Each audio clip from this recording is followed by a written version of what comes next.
Imagine walking down a narrow stone street in the summer of 1518, in the heart of medieval Europe, and seeing a woman dancing completely alone. There is no music, no celebration, no festival, just the sound of her footsteps against the ground. Her movements are erratic, repetitive, almost painful to watch. Hours pass, then days. Her body should collapse from exhaustion, but it doesn't. It keeps moving. The townspeople stop and stare, confused at first, then unsettled.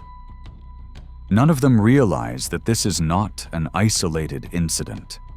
None of them realize that this single woman is about to plunge an entire city into one of the strangest horrors in recorded history.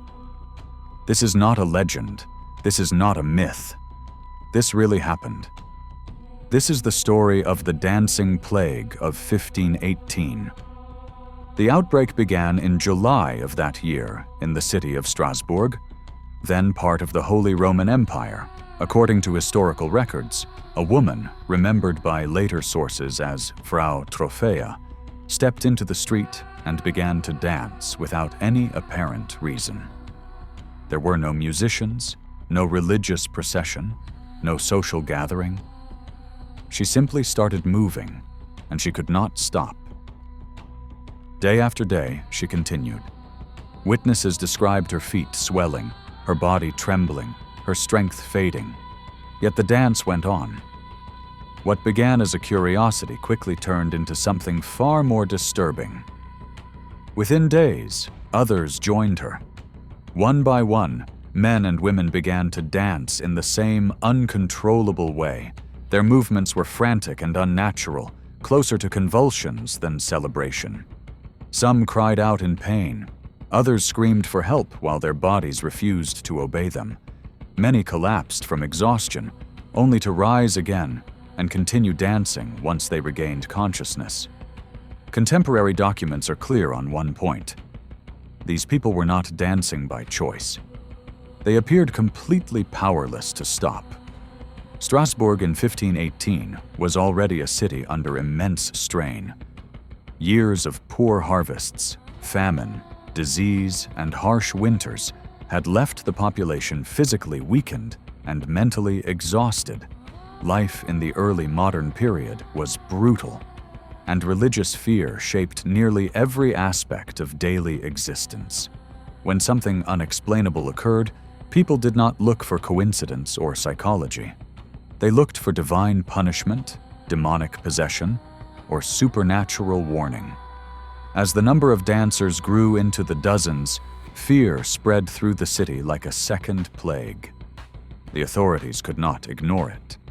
The phenomenon lasted long enough to draw the attention of city magistrates and the Bishop of Strasbourg himself.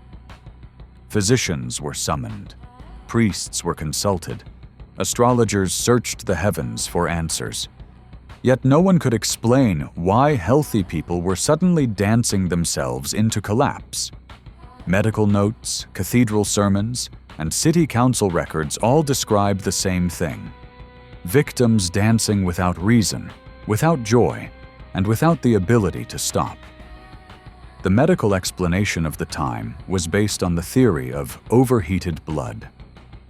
Medieval physicians believed that excessive heat in the body could disturb the mind and trigger irrational behavior. Their solution, astonishingly, was to encourage the afflicted to keep dancing until the excess heat burned itself out. Wooden stages were built. Musicians were hired to play day and night. What was meant as a cure only made the situation worse. The sound of music seemed to draw in more victims, and the dancing spread even faster. As the days passed, the physical toll became horrific. Accounts speak of bodies drenched in sweat, feet torn open and bleeding, muscles failing under constant strain. Some later sources claim that at the peak of the outbreak, up to 15 people were dying each day from exhaustion, strokes, or heart failure. However, this remains one of the most debated aspects of the event. Official city records written during the outbreak do not mention death tolls or even confirm fatalities. The claim that people danced to their deaths comes largely from later chroniclers, making it one of the enduring mysteries of the dancing plague. By early September of 1518, the outbreak began to fade, just as suddenly as it had begun. People gradually stopped dancing. There was no clear treatment, no final intervention that ended it.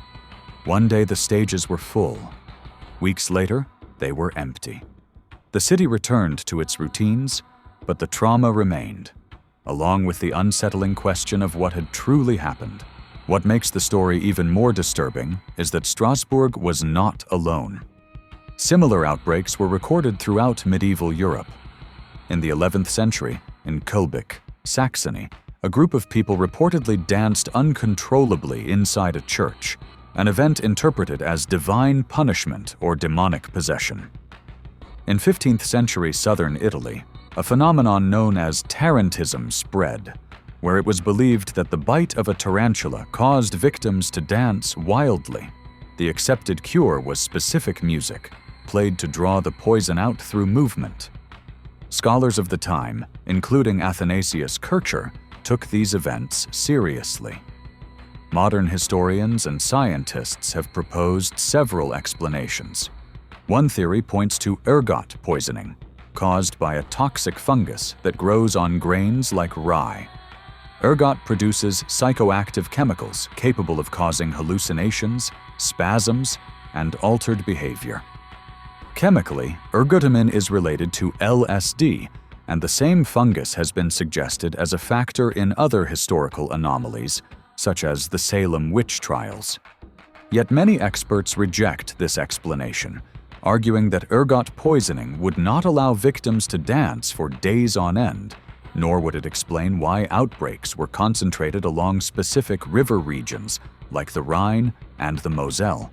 The most widely accepted explanation today is mass psychogenic illness, also known as collective hysteria. Under extreme psychological stress, the human mind can produce very real physical symptoms. In a population already suffering from famine, disease, religious terror, and social instability, one person's breakdown could spread rapidly through suggestion and fear. The dancing may have been a collective psychological escape, a desperate response to an unbearable reality. The body moved when the mind could no longer cope. In the end, the dancing plague of 1518 remains unsolved. It may not have been poison, it may not have been demons, it may not have been divine wrath. Instead, it may reveal something far more unsettling: the fragile boundary between sanity and chaos, and the terrifying power of the human mind when pushed beyond its limits. Because if it happened once, who's to say it couldn't happen again?